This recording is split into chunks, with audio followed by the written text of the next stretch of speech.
C'est une nouvelle délégation, donc on est 18 personnes sur la délégation du conseil d'administration et 9 pour le CNO. Beaucoup de personnes investies et qui ont envie de faire progresser la formation professionnelle et de dispenser l'information à tous nos collègues dans les CSD, CFR et CRO pour qu'on travaille tous ensemble sur ces questions.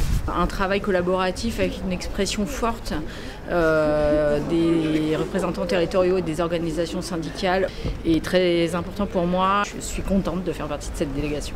Je suis très fier et heureux de participer à cette aventure. J'espère que mes camarades compteront sur moi, sur ce que je peux donner. Je mesure l'ampleur de la tâche qui nous attend, d'autant plus que la fonction publique est en danger et la formation aussi par le biais du CNFPT. Moi, je serais plutôt inquiète sur la grandeur de la tâche qui nous attend. Ce que je retiendrai aussi, c'est la levée de bouclier quasi unanime contre ce rapport parlementaire qui met à mal notre structure de formation des territoriaux. Voilà, pour une fois, une preuve d'unité autour de la table, que ce soit des deux collèges, des organisations syndicales ou des employeurs territoriaux. Ce qui est ressorti de ce conseil d'administration aujourd'hui nous permettra de trouver des points d'appui précieux pour s'organiser et préserver le droit à la formation professionnelle des agents et le statut de la fonction publique.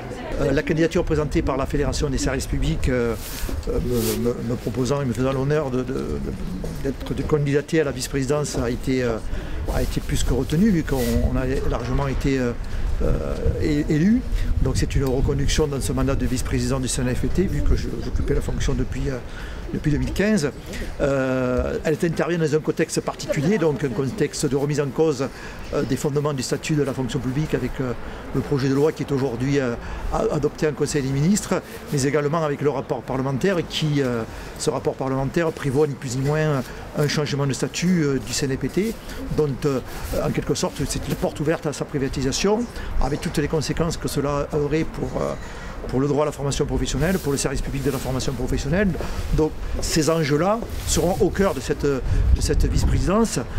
Il en va de même aussi, ça sera aussi un enjeu important pour la vice-présidence, de faire en sorte que ce droit à la formation professionnelle, qui est un droit attribué à tous les agents et fonctionnaires territoriaux, puisse vivre. Et donc ça sera aussi un des enjeux de la mandature.